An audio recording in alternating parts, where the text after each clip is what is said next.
So I wanted to do a post commentary on one of my Bravery Network matches just because I wanted to see if I enjoyed doing it and if other people enjoyed it once I put it up. So here it is. Just to quickly go over the teams, my team's a Wendell team, which is focused on him getting a late game sweep. And then to facilitate that, I have Grace and Zayla on the team, just firing off pecks and shrieks to hopefully break down their emotional walls, which clears the way for Wendell. Mildred's team, on the other hand, is a more defensive team, and you can see just a bunch of defensive characters. And the thing I'm noticing about this team right away when I'm trying to select my lead is Clint does really good against four of their characters. Pharyn can take Clint's hits, and that's what I'm worried about for the Clint matchup, but I see that four of these characters aren't going to do well against Clint, so I might as well lead off with Clint. If Pharyn comes in, that's a bummer, but I can maybe just switch to Grace there or into Lee, something like the juiciness of having Clinton against any of these other characters is so strong that I really want to start with Clint, and that's what I end up doing. And I'm going to fast forward and rewind a little bit just to cut out the pauses in this game. So yeah, I start off Clint, they start off Molly. This is perfect for me. So obviously Longsword will murder Molly. And they're not going to want to stay in there, so the Pharyn is probably coming in, so it's a very safe escape whip for me, because if I escape whip, it still hurts Molly a good chunk, and if Pharyn comes in, then I switch into Lise, so I end up getting exactly what I want here. I get the switch into Lise, and now I still have tempo on my side. So Fireworks doesn't kill Pharyn. Pharyn's defense is not that low, and I'm not super invested on my Elise digital attack, but it still seems like the play for me to go. Odette is the likely switch in here, but I don't want to play too cute right away. And Odette comes in, doesn't take a lot, but I gained some meter with that Fireworks. It's gaining meter. I only have one battery, but it is scary against the Elise team because she spreads sad so easily that just I want to get that meter up as quick as possible before it gets too late. Against Odette, I switch in Grace because Odette can't do too much against Grace, and they end up going for Rust Spray, which works out really well for me. Rust Spray is really scary, and you want to run it out of uses before it runs you out of uses. And here I'm considering Lullaby against, assuming maybe another Rust Spray is going to come. Because Lullaby is a pretty expendable move. The other moves of mine are not that expendable, and it's okay against Odette. Odette does like to attack a little bit. But what I end up deciding here is I actually want to switch into Clint, because if it's another Rust Spray, that's fine for me. If it's a Topple Hammer, it will hurt Clint a decent chunk, but not one hit KO, and it just puts me in that good position where Clint's in again. And I don't think Pharyn is coming in, so I end up saying it's worth taking this risk. It's not the biggest risk, and there's some pretty high reward, so I end up going to Clint.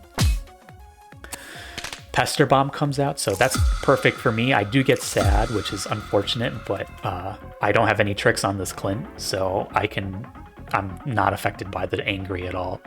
And here I end up going for Longsword. I could go for Escape Whip again, predicting Pharyn to come in, but I'm basically trying to cash in on the fact that I had that, that slight read at the beginning where I showed that, hey, I'm willing to Escape Whip on your Pharyn coming in. So I'm just trying to cash in on that and say, just force Mildred to make the play. And I'll forward a little bit. Yeah, and she's really thinking about it. And yep, spoilers, I end up longswording, and Odette doesn't switch out, Pharyn doesn't come in, and I take out the Odette. So a really strong start for me. You can see how much damage this Clint is doing against Mildred's team. And now she's going to think a little bit on what to send in. She ends up sending in Tazoo. So Tazoo's not going to die to this longsword. Most Tazoos run physical defense, and she wouldn't switch Tazoo in unless it's going to take the hit. And I should have expected something to come up, but I figured, you know what, I'm just going to hit this Tazoo. It's real juicy. But like I said, I really should have expected, Mildred's not a bad player. She's a really strong player. She grinds the game a ton. She has something in mind here. So what she does is she takes the longsword and ends up hitting me with a firm handshake. And she realizes how big of a problem Clint is for her team, and she's saying, here, you have to make the choice. Do you want to keep your Clint alive, or do you want to keep your one battery, which is important for your team? That battery is really important for the Wendell sweeps at the end of the game. So I have to make the decision. And what I end up deciding is, I don't know if this is correct or not, but I ended up deciding that I'm going to sacrifice Clint before I sacrifice the battery. And if I took a little bit longer to look at the team, or look at Mildred's team, I would have kept Clint, because now that Clint's dead, Tazoo uses the parry to keep her Tazoo alive in the process of killing Clint. Now that Clint's dead, I actually don't have real good answers to the Molly or the Lise. It's going to be really difficult for me to kill them. I'm going to have to like brute force my way through with Pex, or just it's not going to be easy to kill those characters. So here I'm not even sure who to send in against Tazoo. Wendell can come in and finish it, but I don't really like sending in Wendell early. Zale can come in and Shriek, which is not great because it's such an obvious move, and Mildred has such good answers to Shriek, but I don't really have anything else to threaten the Tazoo with. So I end up going to Zale, and I don't want to get Zale firm handshaked, or I don't want Zale to get lunch invited, so I just say I'm gonna hit the Shriek, force Mildred to switch out. It's really obvious, but I just don't want to make a read that I don't want to make a read that I don't have to, that doesn't get me that far ahead. And if I mess up the read, I just maybe even just lose the game outright. And yeah, Mildred goes into Molly, takes the Shriek really well, because that's what Molly does. And here it's like, this is like I was saying, I don't know how I'm supposed to kill with this Molly. So my best chance is just I need to start hitting her with Pex, and I just have to hit her with Pex, and hopefully then I can break through with all the other emotional attacks on my team. I have a bunch of strong emotional attacks. It's just Molly's such a strong emotional wall. It's like sometimes not enough.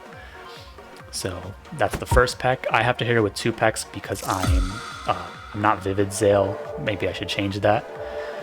Mildred shows off Blackjack, which is interesting on Molly. That's pretty hard, rough for Zale. Then I'm going to take 40 if I try to peck, or if I try to Shriek later on. But I'm here, and I got to do what I got to do. I get charge paneled on. Mildred gains some meter. It gets me sad. And I look, and Shriek still doesn't kill this Molly, even though this Molly is at -8. Yeah, it's just like, this character is a problem for my team. That's by definition. Thinking back to whether I should have eaten the battery loss or eaten the Clint loss, like maybe I really should have kept Clint. And here's where I'm really feeling that. So I'm actually considering a play here that I normally wouldn't make, whereas I switch in Wendell early. So I'm thinking that with just Blackjack as Molly's probably only attacking move, Wendell can actually deal with that pretty decently, just because Wendell has detached, so the Blackjack's tired isn't going to hurt me. And I don't think, like, what else can this Molly do to me? I'm thinking like this is actually a really safe move. Like, this is one of the rare times I want to bring in Wendell early.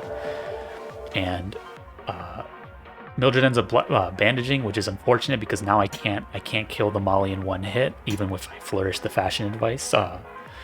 So it is unfortunate. I'm going to probably take that Blackjack. So yeah, I'm looking at the moves here and just seeing like, okay, what can this Molly do to me? Just the Blackjack. It's not too bad. And here I'm completely forgetting about something, and you'll see in a second. So I end up just picking, I don't even remember which of the, I think I picked Fashion Advice just take the lock it out. And I'm thinking if I get Blackjack, I can flaunt after to get back into my Gloam Locket range. And yeah, here I go.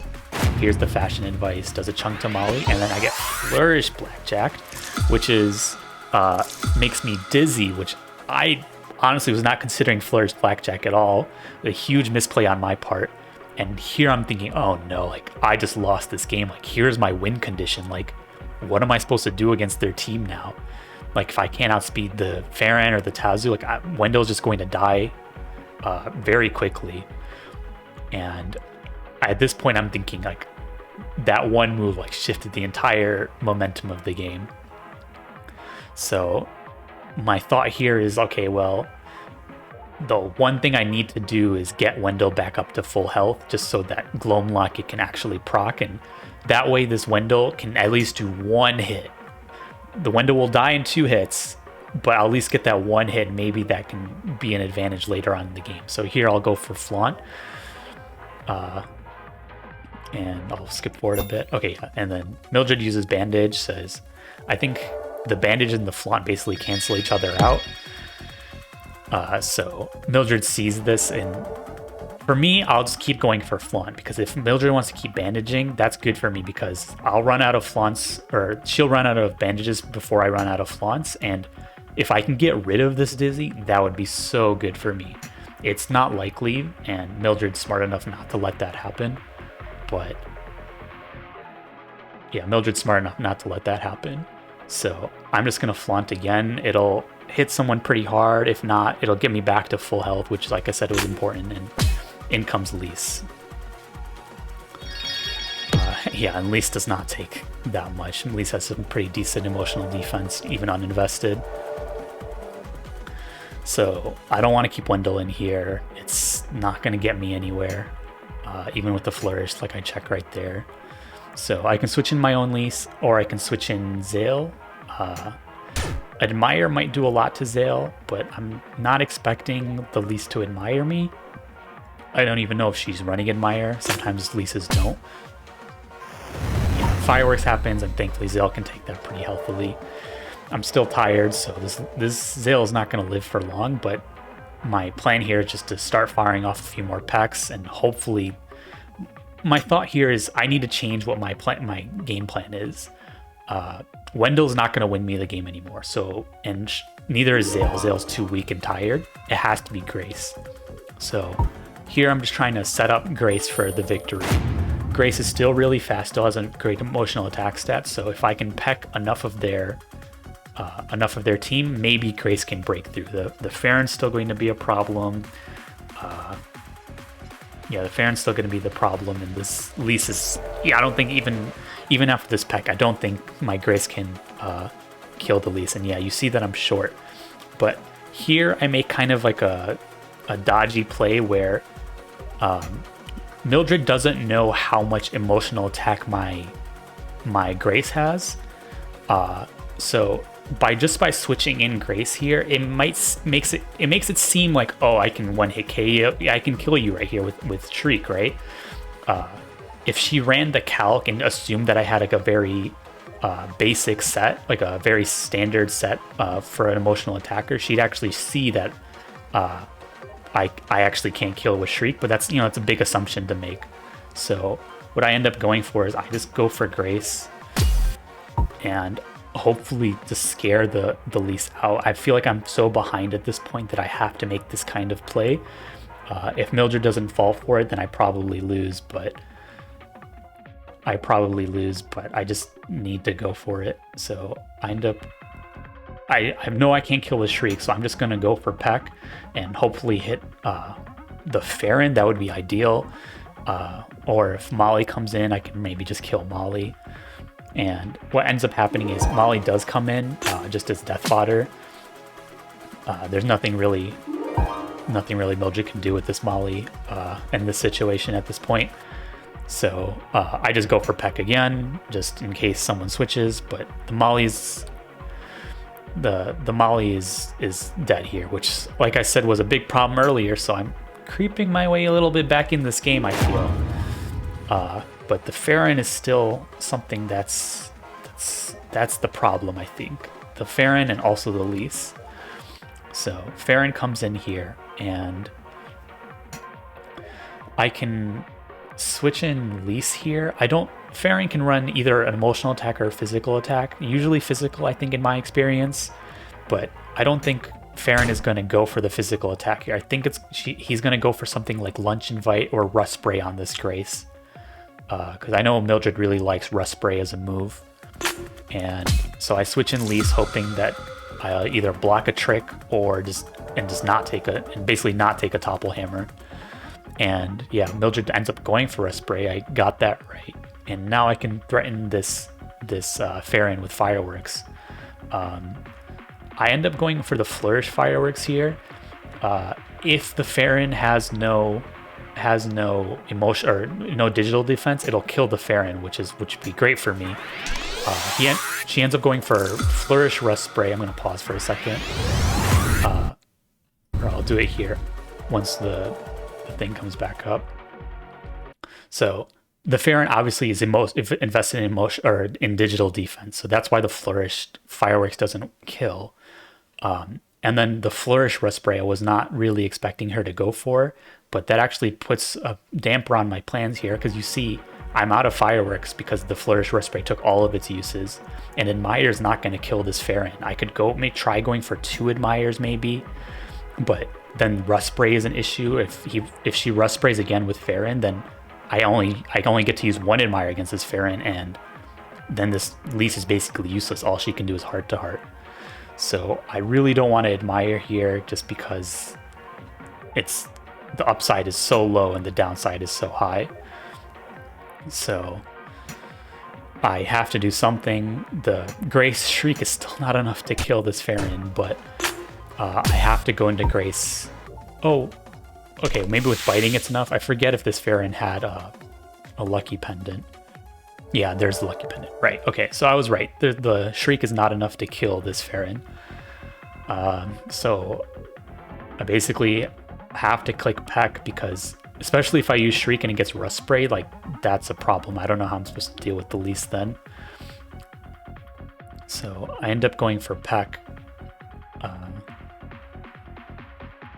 And at this point, the fact that I was able to hit that Flourish Fireworks gave me the hope I needed to win this game. Like, this Grace is definitely putting a lot of pressure on Mildred right now. And yeah, here comes a Rust Spray. And the Peck is not enough to kill, but it'll set up the next Peck to kill. And I think I just clicked the button. I only have 1 use on it left. You go ahead and Rust Spray me, like, whatever. And the other characters don't want to switch in. So I think here we're both kind of realizing what the situation of the game is. At this point, because I managed to get Wendell back up to full, and because I managed to keep this lease healthy, I'm actually in a winning position. This match was kind of a roller coaster for me, because I thought when I killed the Odette, I was in such a lead. And then my Clint died, and I'm okay, maybe it's even now. And then my Wendell got dizzied, and that's when I was like, oh no, like, how am I even supposed to win this game at this point? And now I think I'm in the lead. I think there's nothing that can really switch into this Peck. Nothing really wants to. I think this Pharyn just has to take it, and that's what Mildred opts for. And now I'm up 3 characters to 2, and their characters are pretty weakened at this point. So here I see that Shriek's not going to kill the lease, but I think Grace has served her purpose.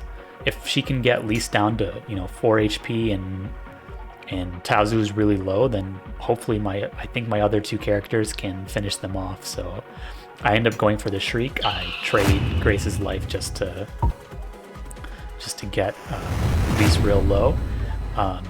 You'll see here that I run a pretty fast lease. I run 36 initiative lease, and most people don't do that. So I was pretty confident even without checking that I'd be able to outspeed Mildred's lease. And yeah, you can see hers was 30 initiative and mine's 36. So here I can just switch in my lease and just start firing off Admires. And Tazoo can switch in. I might fast forward through the rest of this match because it's, I think, pretty much checkmate at this point. I just wanted to highlight this match because I think it's a good showcase of just like our game plans swapping back and forth. Like I had to change what I thought of as my win condition. It started as Clint, then it was Wendell, then it was Grace, and that actually ended up working. I was pretty proud of my play. I think Mildred made some really great moves, like the Flourish Blackjack and the firm handshake she made with Tazoo to finish off Clint. So I think we both played pretty well here. I just managed to squeak out the advantage at the end. Yeah, I think Mildred, I'm just fast forwarding here. I think Mildred is realizing what the situation is. She ends up switching Tazoo in on the Admire, but Tazoo doesn't die, but my Elise is so healthy that Tazoo's not going to be able to finish me off in any way. So I'm just going to click Admire again, and Tazoo hits me with Firewall, not enough to kill me. It does put me in the range of Mildred's Elise, and Mildred has a battery, and so she can parry, and that's what she ends up doing. I hit Admire, and she also hits Admire, but she does it with a parry, so my Elise goes down here. And that's why it's really important. I'm glad that I had the wherewithal to do such a thing where I made sure that my Wendell got up back to full health, so that the Gloam Locket actually, like, without that Gloam Locket, this Wendell was useless. And with the Gloam Locket, this Wendell gets off one attack, and that one attack ends up being what I need to win this game. So yeah. Fireworks I think would kill. I guess I didn't run the calc, but I'm pretty sure it would kill this Wendell for coming from Lise. So thankfully like I said, I'm repeating myself, but I'm glad I managed to get back up to full health with Flaunt. I think Flaunt's a must-have move on, especially Gloam Locket Wendell for situations like this. I'll fast forward. Yeah, and you can see Mildred doesn't even go for the fireworks. She ended up trying to heal out of my Wendell range, which is a good plan, but my Wendell is juiced up right now, and this Grace is also just weakened. So that was enough for me to kill even after the healing. So let me know what you guys think of this kind of commentary. It's like my first time doing this kind of thing, but I think I had fun doing it, so maybe I'll do more later.